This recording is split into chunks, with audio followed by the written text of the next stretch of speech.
Mesdames, Messieurs, bonjour. Nous allons donc commencer ces premières journées francophones autour de la littératie en santé, intitulée Littératie en santé, recherche, pratique et système, avec un grand nombre d'intervenants de la recherche et de la santé publique. Et sans plus attendre, je vais laisser la parole au professeur Anne-Marie Schott, qui représente notre hôte et accueillant l'Université de Lyon. Merci. Bonjour, merci à tous d'être venus jusqu'à Lyon. C'est presque le centre de la France, mais non, peut-être je plaisante.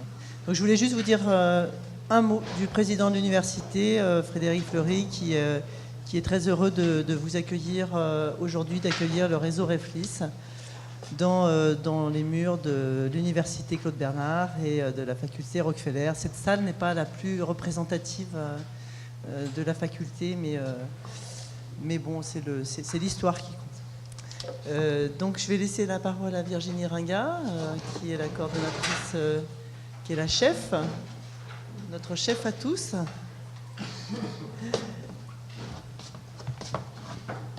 Bonjour. Alors, attends, déjà, il faut que je comprenne comment... Voilà. Bonjour. Donc,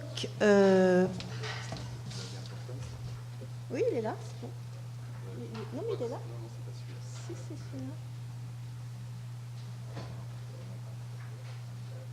Si, on l'a mis. Elle l'a mis... C'est celui-là ? Oui.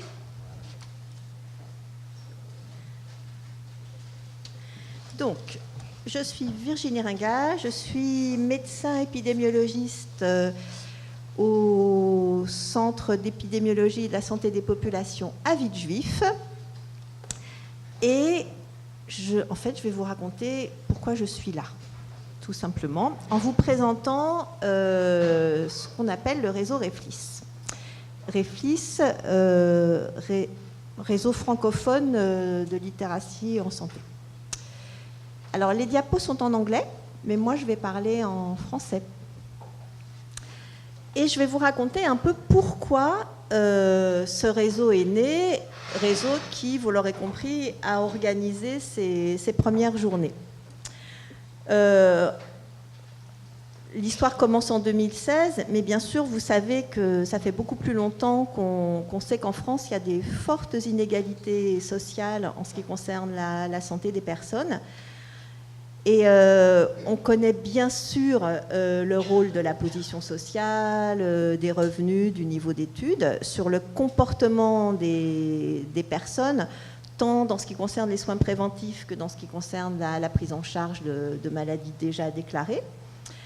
Mais quand on a commencé à réfléchir à la question de la littératie, donc à peu près en 2016, on s'est un peu demandé, enfin surtout moi, qui étaient les chercheurs en France qui travaillaient sur la littératie en santé, parce qu'il y avait très peu de visibilité en termes de publication. Et la communauté scientifique de santé publique autour de la littératie en santé, elle n'était pas très visible. Et j'ai appris, en fait, de façon un peu par hasard.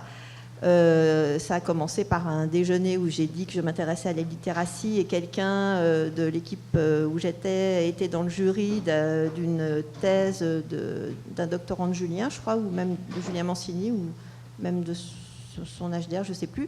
Il m'a dit « Ah, mais lui, il fait de la littératie. » Et en fait, bon, ça a commencé comme ça. Et je me suis rendu compte que les chercheurs qui travaillaient sur la littératie en santé, en France, ils étaient dispersés. Et aussi, bien sûr, qu'il n'y avait pas de questionnaire de littératie validé en français qu'on puisse utiliser pour répondre aux questions de recherche qu'on se posait. Et du coup,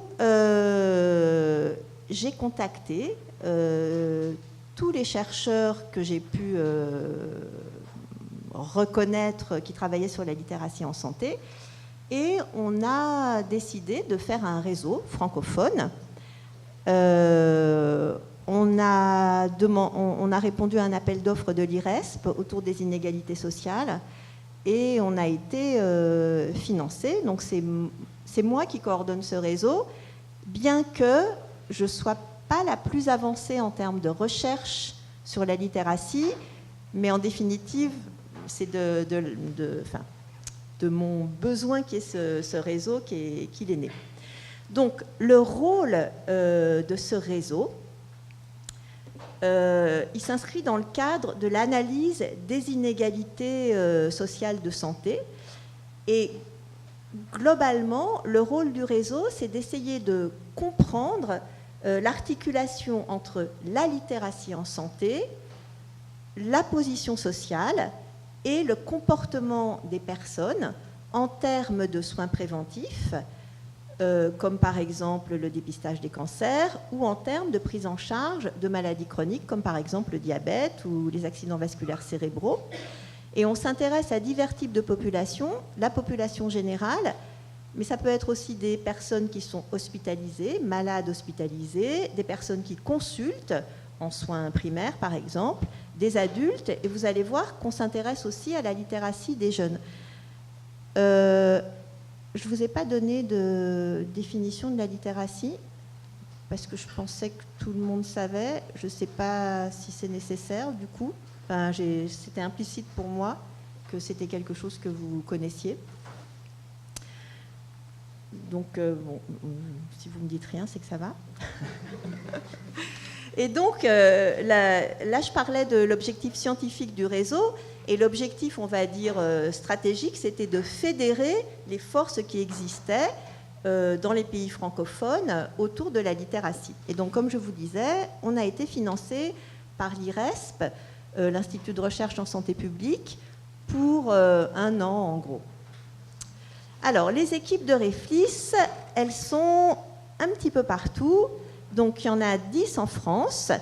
Donc, vous les voyez, il y a Marseille, Lyon, Paris, Villejuif, Bobigny, Nancy, l'île de la Réunion, et il y a une équipe à Louvain, et c'est Stéphane Van Der Broek, et malheureusement, il ne pourra pas venir parce qu'il a des soucis familiaux. Et c'est dommage parce que c'est quelqu'un qui est très impliqué dans la littératie, en particulier dans les réseaux européens, mais bon, il ne peut pas venir. En termes de discipline, on est très hétéroclite, puisqu'il y a des médecins de santé publique, des médecins généralistes, des psychiatres, une psychométricienne, des épidémiologistes, des psychologues sociaux, des socio-anthropologues et une juriste.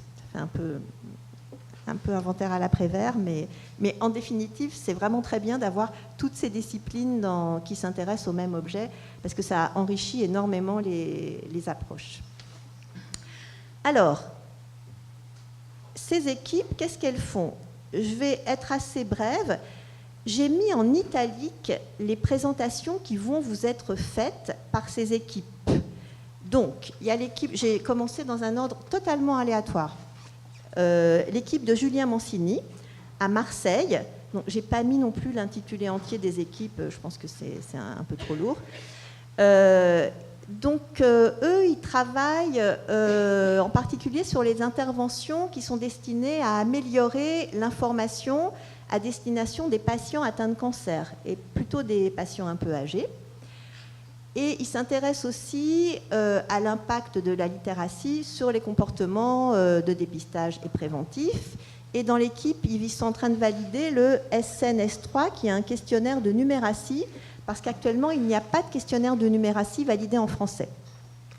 Et dans l'équipe de Julien, il y a Marianne Durand, qui travaille en particulier sur le decision making, en fait, la prise de décision, je ne sais pas si on peut dire prise de décision partagée, c'est pas tout à fait ça, mais la prise de décision.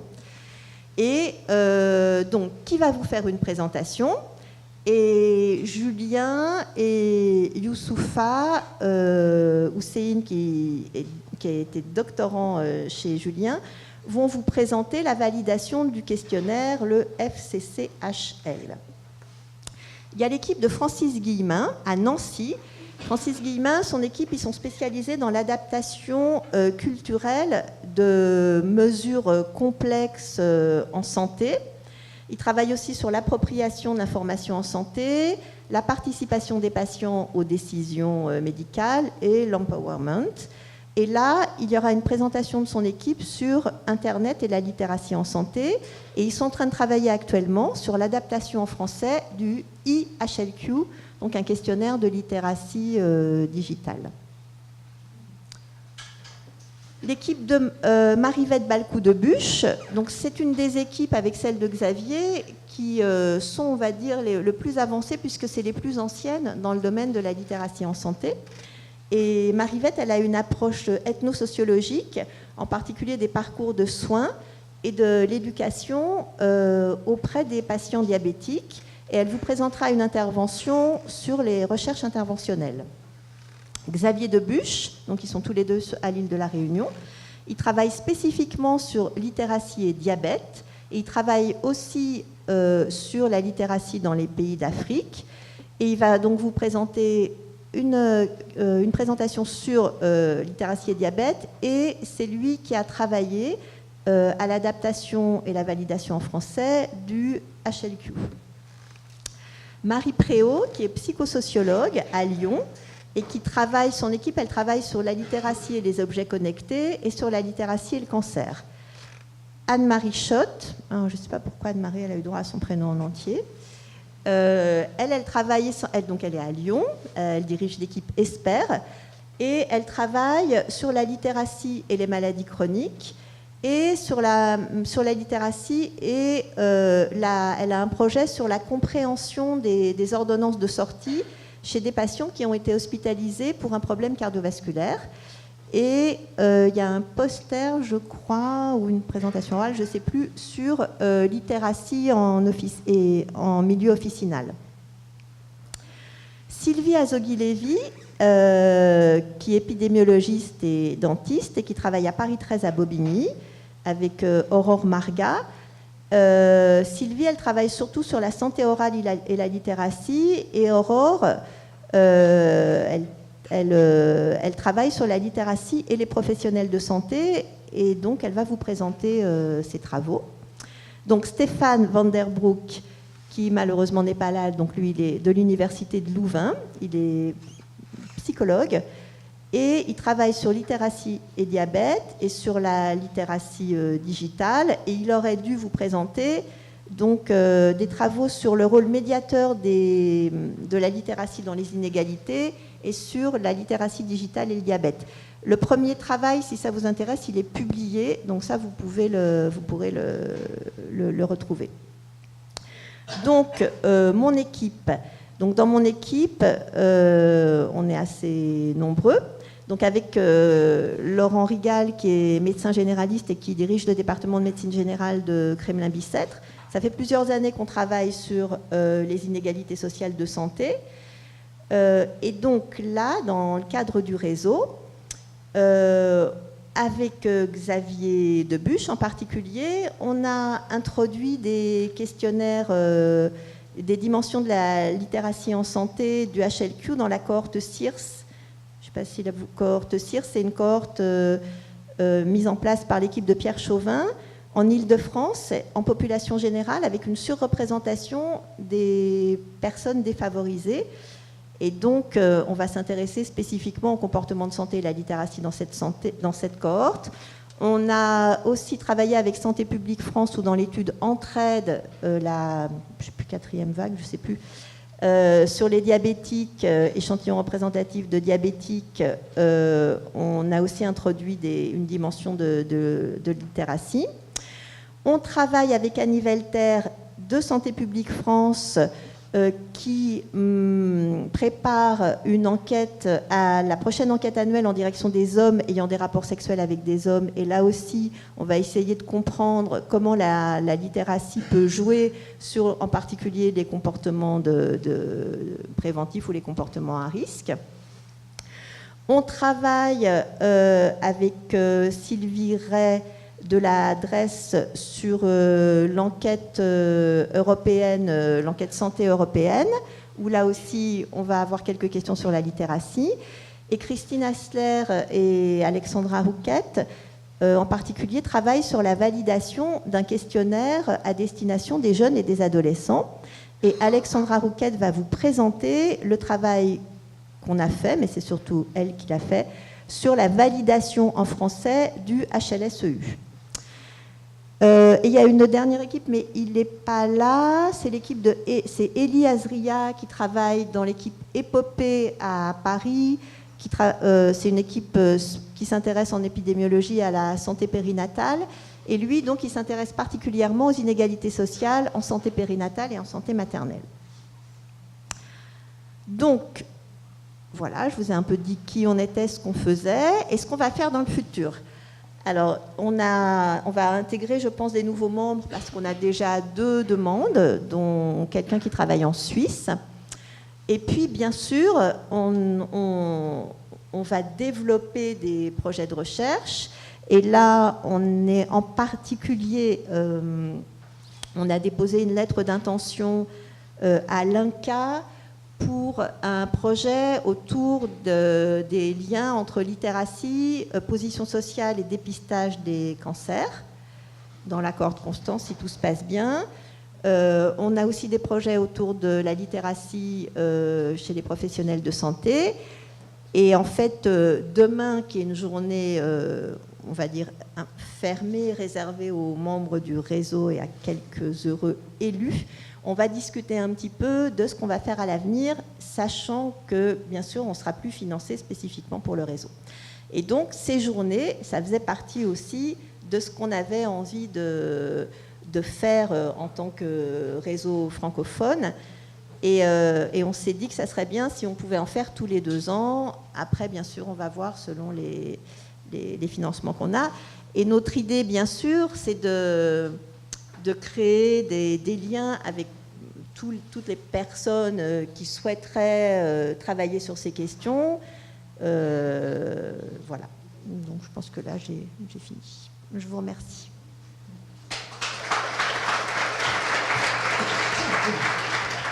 Merci à vous. Juste avant d'attaquer les interventions, un dernier petit rappel pour les gens qui portent des posters et qui ne les auraient pas remis à l'accueil pour pouvoir les afficher. Merci de bien vouloir les déposer à l'accueil.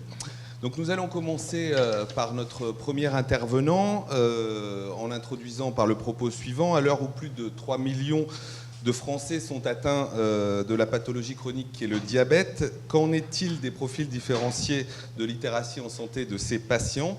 Nous allons recevoir donc Xavier Debuche, il est endocrinologue et diabétologue, mais aussi responsable de l'axe maladie chronique au CIC INSERM de La Réunion. Monsieur Debuche, je vous laisse la parole.